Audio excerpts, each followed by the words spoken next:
Hey, what's going on, everybody? Today we are looking at the S3 PRO. This is a high-resolution DAC dongle from Hidizs, if I'm saying that correctly. And I'm going to look at some of the features. We're just going to go over a basic. We've already done the introduction, so we'll get in a little bit deeper into the sound of this. I think on the other video we did the specs, so we'll just go over the specs just briefly. I'm going to take out the box. As you can see, really nice looking box. Inside the box is this, which is I can pull this off. It's actually a plastic box. Really nice. They actually keep like IMs and something in that. Very good. Now let's look at the specs right there. Okay, so there's your dimensions. Your weight, 6 grams. Very, very lightweight. And it's amazing, something this tiny has MQA-8X support. It's got a sampling indicator, right, that changes color depending on what type of files you're using and what the rate is. DAC chip is the ES9281C Pro. Sampling rate 32-bit up to 384, DSD up to 128. Obviously, it's a 3.5 millimeter single-ended headphone port, USB-C on the other side. The distortion, as you can see, 0.0008.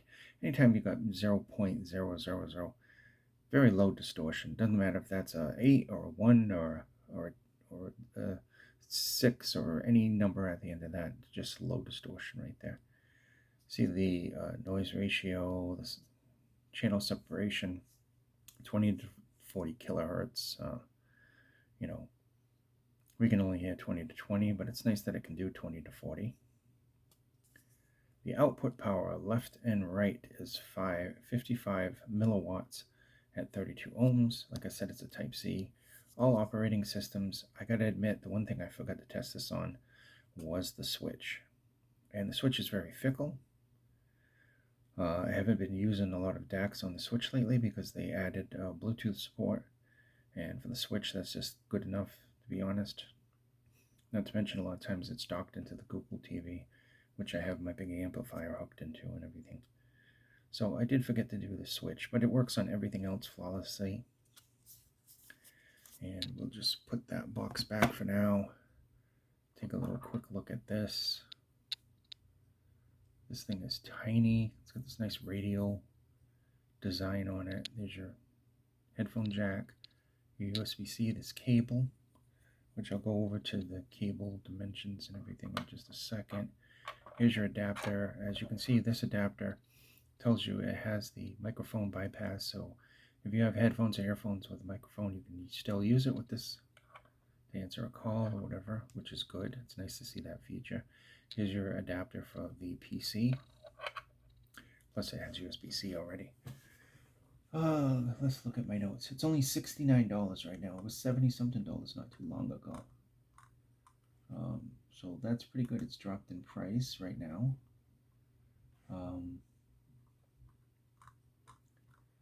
Looking at the overall, there was something I wanted to stress. Yeah, the cable, that little cable right there is a quad-core cable. It's rated of 2 times high purity silver and 2 times high purity OFC copper. We went over the DAC chip. It's got 4 Panasonic capacitors. Of course, it supports Windows, Mac OS, iPad OS, Android, and iOS.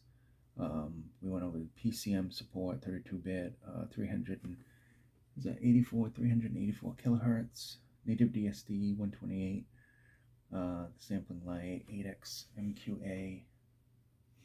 It is an all aluminum alloy CNC chassis. It's high-res certified, Tidal and Hibby Music certified. And of course, like I said, support for wire control earphones with microphone. I do have a couple of pairs that I did try it on. My edifiers have the microphone with the control. Worked perfectly with this.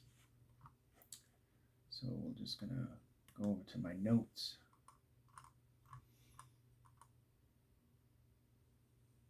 Okay. So, okay. You know, I haven't had a lot of stuff from this company in the past, and then I started getting stuff from this company, and I was very impressed. My first product from them was this, the DAP little guy. It's got dual chipsets in it. Very, very nice. Put that down just for a second. Um, then we get the earphones, which are excellent. And then this guy comes along, and I'm not expecting really anything from this guy. Now, obviously, this isn't the end-all powerhouse. You're not going to be running base appearance on this. But for our regular IAMs, whether they're lower impedance or they're starting to get up there 32 and above, um, I got to admit I didn't do the P1s on this that I should have. But overall, I mean, looking at this guy, it's well made. It's very small, like small enough we can easily just go in here with the IAMs and you're all set. You've got a little kit that you just need your phone and you're good to go. Sound wise, and that's very important. Sound wise in this is very good. It has a very pleasant tonality overall. Bass seems to be really full and rich. It isn't the speediest bass, but it does have a nice kind of tonality to it. There's good detail there. There's excellent control in the bass.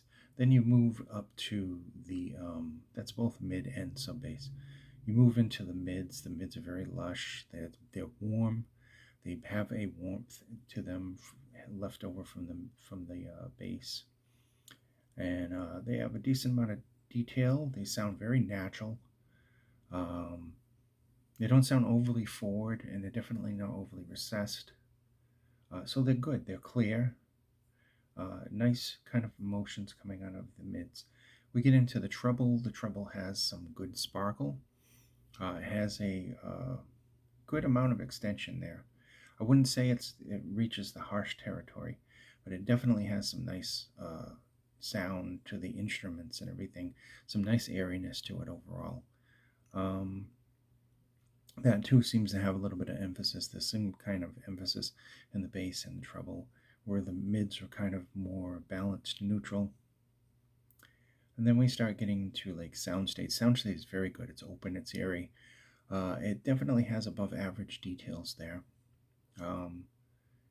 Very good for gaming, especially mobile gaming on the phone. Of course, I didn't try the Switch like I said, but there's some very good soundstage, and overall that just makes this very pleasant.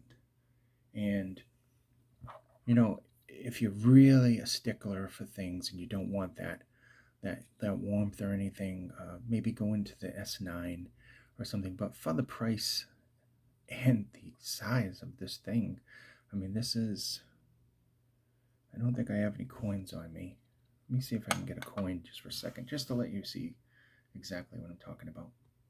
Here is a quarter, and here is the S3. As you can see, the S3 is actually just a little bit smaller than a quarter. Obviously, it's a heck of a lot thicker, but I mean, it's a little bit smaller than the quarter. So this thing is tiny. So, you know, don't go into the expectations of thinking this is going to be the end-all, be-all, and it's going to just play everything. But, man, does this thing do a good job and have a lot of features for something this tiny. I honestly like this. Of course, and, you know, there's a lot made like this, but, you know, one of my things is I really do wish that all of these companies would make the cable removable. And I know on something like this it's kind of hard because it's a disc, and you know, but that would make it so much better, at least, because I worry about this getting jammed or me constantly like just dropping your phone or something and then, you know, pulling on it. But other than that, it's made well. There is stress relief right there, obviously. There's a little thing right there, and it's designed very nice. Like I said, it's got it's got detail, it's got warmth, it's got some richness, and there's definitely some good soundstage, and it's way more than I was expecting from something this tiny. So I definitely would like it, recommend it. This has been the S3 Pro, and this is a high res with DSD and AX MQA. AX MQA for this little thing. Now on something like this, I would expect that, but on something like this, not really. That said, thank you so much for watching. I hope this has been informative, and I'll see you some more on the internet. Bye-bye.